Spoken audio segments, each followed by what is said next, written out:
Krásny deň, volám sa Dominika, ale väčšina z vás ma pozná ako pravú veštbu alebo venujem sa aj babetkám. Niektorí ma poznáte ako baby veštbu alebo cesta k babetku.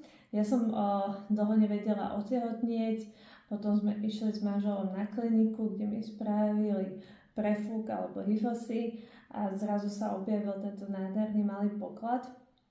A dnes vám prezradím, aký bol teda môj pôrod, také tie moje zážitky a moje rady pre vás. Takže môj pôrod bol nečakano komplikovanejší. Ja som chcela vždy epidurál a chcela som, aby mi praskla voda, chcela som, aby sa babetko narodilo čo najprirodzenejšie. V kútiku duše som si aj prijala, aby ten epidurál nebol nutný. A ako sa to celé odohralo, bolo tak, že už som mala ísť na vyvolanie pôrodu, ale deň predtým som začala cvičiť, stlačať akupunktúrne body, proste spraviť všetko preto, aby sa to babetko narodilo na druhý deň. A predtým som aj brala ďatle, listy z malinovníka, chodila po obrubníku, všetko toto, čo vám radia, a fakt to nezaberalo teplú vodu a jaj. Takže tieto akupunktúrne či akupresúrne body a cvičenie naozaj pomohli. A malinky sa vypýtal na svet o polnoci, vtedy mi praskla voda. Ale ešte som chcela počkať, tým, že sme boli na veľa predporodných kurzoch, som vedela, že do 2 hodín máme byť v nemocnici. Tu som si na gauči u seba doma predýchávala kontrakcie, mali sme všetko pekne zabalené. Ja som prišla do nemocnice, tam sa ma zhostila naozaj veľmi milá sestrička, začala merať odozvy, bola som sa pekne vycikať a mala som nádherný pôrodný box, ktorý už teraz je v nemocnici v Leviciach úplným štandardom. Spravila mi klystýr, keď sa niekto toho bojíte, tak naozaj za mňa to bolo úplne v pohode. Išla som pekne potom na záchod. Čo? No.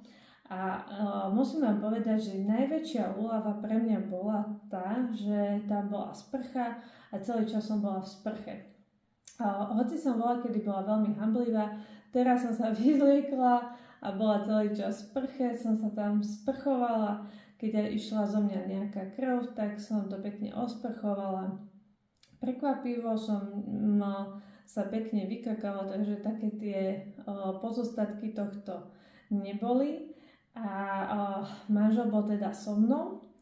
A potom sa menila zmena a si pamätám, že táto moja zlatá sestrička bola nahradená druhou porodnou asistentkou, sestričkou, ktorú som si manifestovala. Aj som uvažovala, zaplatím si ju, zarezervujem si ju ako nadštandard, ale bola som taká, že čo mám prísť, to príde. A teda mi pomáhala. A čo tam bol taký problém, malý stále nešiel dole, tak ako by mal. Už som bola otvorená na 7 cm, tak doktor povedal, že to už netreba epidurál, to už bude za chvíľku na svete. Chvíľka sa trošku predĺžila a si pamätám, že hoci najviac ma boleli tie kontrakcie a v závere už bol ten problém, že nešiel malý von dobre.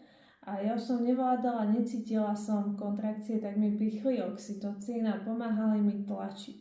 To znamená, že bola som na posteli, lebo ja som stále túžila chodiť, ale už mi radili byť na posteli a vytlačiť ho. Potom mi aj tlačili na brúško doktori, aby mi pomohli. Aj manžel mi držala hlavu. To bola pre mňa taká tá nepríjemná časť, ale naozaj vám môžem povedať, že ja som necítila ako vyliezal. Malý sa narodil teda prirodzene 7:39. O 8:00 som mala prísť do nemocnice na vyvolanie, takže stihol to LTT. A ten doktor, teda, čo mi hovoril, čo mi mal vyvolávať, vlastne ma odrodil. A čo tam mala nastal pri porode ten najväčší problém, lebo ja som sa tešila, že mám veľké babetko, mal mať 3,5 kg a zrazu mal vyše 4,140 kg. Len čo bol problém, že mne sa zasekla placenta. Čakali doktori, že kým ju odrodím, dali aj malého manželovi, nech má bonding on, lenže neodchádzala, tak ma museli uspať. Prišiel veľmi zlatý anesteziológ a uspal ma.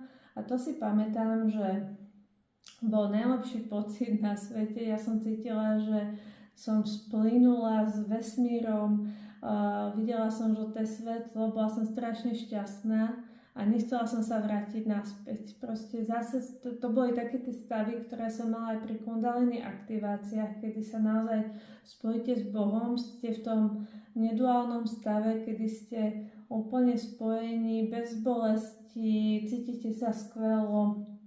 Ťažko sa to vysvetľuje, keď ste tento stav nezažili, lebo si myslíte, že ste len svetovaní. Ja som cítila aj svojich minulých blízkych a taký naozaj pocit ľahkosti, ktorý zrazu začínal pomíňať. A ja som si prijala strašne byť v tom pocite a naozaj už zomrieť, ale zobudzala ma neskutočná bolesť v rodidlách a cítila som, že manžel ma drží za ruku a počula som už potom doktorku, ako hovorí, aby rýchlo podali transfúziu a snažili sa ma prebrať. Ja som im hovorila, že ja nechcem sa prebrať, ja chcem radšej zomrieť, lebo tak mi bolo dobre v tom stave. A ja viem, že teraz vám to hovorím a mám tu malé dieťa, ale viem, že mi to tam hovorilo, že nesmiem zomrieť, že aj tak ma nedajú na ten druhý svet. Potom som si tak hovorila v tých bolestiach, že chcem to byť aspoň pre manžela, lebo fakt ho veľmi ľúbim. Tak som sa teda navrátila, pomaly, navrátili ma na svet. A si pamätám, keď ma zobrali na izbu po pôrode, lebo ešte sme boli aj s manželom, aj s malým, ešte stále na tej pôrodnej sále, keď ma dali dokopy v pôrodnom boxe, tak keď ma už potom dali na tú pôrodnú isku a manžela aj malého mi zobrali, tak som cítila veľmi, ako keby mi niekto hladkal ruku a som sa pozrela, že kto to je. A som vedela, že to bol môj tatino. Takže to ešte teraz som taká emotívna. Takže ešte si ma nechceli zobrať na ten druhý svet.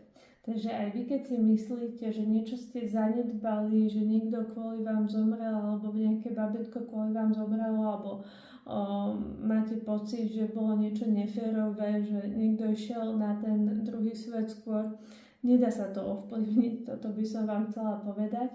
Potom keď som už videla malého, bola som šťastná, že teda som pri živote, aj keď som už bola s manželom. A teraz som naozaj taká šťastná, že ich obidvoch mám, aj že si vychutnávam toto materstvo. Tým, že som mala veľmi zlé stavy železa, tak som pobudla trošku dlhšie v nemocnici. Dostala som teda 5 transfúzií krvi.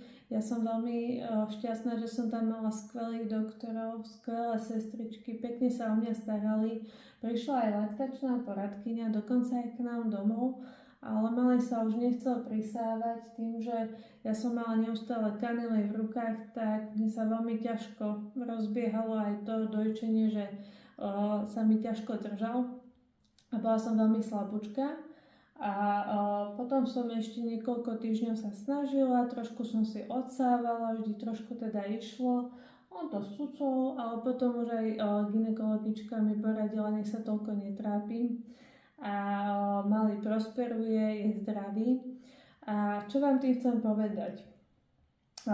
Ten pôrod naozaj je komplikovanejší. Ja som bola prekvapená, že som to tak zvládala. Keď už som bola na tých 7 cm otvorená, tak už som hovorila manželovi, že ja umieram, že toto je taká bolesť jak šlak, ale predýchalo sa to. Keď vám môžem niečo povedať, keď ešte idete len rodiť a neviete, čo vás čaká, tak najlepšie na tom pôrode je, že tá bolesť netrvá strašne dlho. Že tie kontrakcie prichádzajú a odchádzajú a A potom, keď už rodíte a povedia vám, že naozaj musíte zatlačiť, lebo proste už brali by kliešte alebo nejako vákuum, tak verte, že nájdete tú silu, ako som našla aj ja tú silu a zatlačíte. A ja osobne ten pôrod naozaj berem ako takú transformáciu. Teraz vás nechcem strašiť alebo tak, len niekedy si poviete, že takto veci chcete a niekedy sa odohrajú úplne inak. Ja som mala takú tú čistú hlavu, snažila som sa ale manifestovať si zdravé babetko aj to, že ja budem zdravá a teraz robím všetko preto, aby som sa úplne dala dokopy. A musím povedať, že už našťastie, teraz už ubehlo 6 týždňov, už sa cítim veľmi dobre. A ak čakáte babetko alebo sa bojíte pôrodu, tak verte, že to zvládnete. Keď som to zvládla aj ja bez epidurálu a to som naozaj taká citlivšia. A teraz už aj manžel vraví, že dobre, to čo si zvládla ty, lebo bol celý čas pri mne, že už nikdy nepovie, že som citlivá. Ale je to naozaj tak v hlave, že si nastavíte, že dobre, táto bolesť ma nezabije, hoci si myslíte, že vás to zabije. A že to prekonáte a budete mať také krásne babetko ako ja. Takže to by som vám chcela odkázať, keď aj budete mať nejaké otázočky alebo budete vy sami chcieť si privolať babetko. Ja som teraz nesmierne šťastná, že mi píšete, že ste si privolali krásne detičky, tak spolu so mnou, tak pomaly otváram nové termíny, len tá čakačka bude trošku dlhšia, kvôli tomu, že veľmi veľa z vás sa mi hlási a už chcem robiť len naozaj taký obmedzený počet a idem na totálnu kvalitu pred kvantitou a už mám aj také tie fintičky, čo mi vy vravíte a píšete, že zabrali, takže tie tam budem viac dávať, viac v odblokovaniach nájdete také rituáliky, ktoré naozaj zaberali a teda veľmi sa na vás teším. Majte sa krásne. A ešte, aby som nezabudla, máme tu aj veštenie z kartičiek. Svojim klientkám dávam teraz aj vyrobiť náramky pozlatené. Takto vypadá jeden náramok k privolávaniu bábätka. Musím to s jednou rukou vybrať. Takže je to s takým zámerom, že cesta k hviezdičke, že sa splní to nastavenie. Je to pre človeka, ktorý má dúhové babätko, takže aj, je tam aj symbol dúhy. Dobre, ale poďme sa pozrieť na vaše veštenie. Prvá, druhá alebo tretia kartička. Ak ste si vybrali prvú, máte tú kartičku, buďte vďační za prekážky, takže nebojte sa tých prekážok, oni vás majú majú dostať tam, kde máte byť. Kľudne si stopnite toto videjko a prečítajte si posolstvo. Ak ste si vybrali druhú kartičku, máte tu vaša predstavivosť je tvorcom, takže dávajte si pozor na stres a starosti. To, čo si predstavujete, sa mení na realitu. Pokojne si cvaknite a prečítajte celý text. Už počujete aj Maximka. A tak, keď ste si vybrali tretiu kartičku, tak radosť je prirodzeným stavom. Keď sa cítite mizerne, tak to znamená, že ste už minuli svoju energiu a potrebujete sa vrátiť naspäť sami k sebe. Takže začnite mysleť pozitívne a začnite sa trošku viac rozmaznávať. Budem veľmi rada, keď mi do komentára aj napíšete, ktorá kartička vám vyšla, či by sa vám takýto personalizovaný náramok aj páčil. A ja sa na vás teším opäť. Majte sa krásne.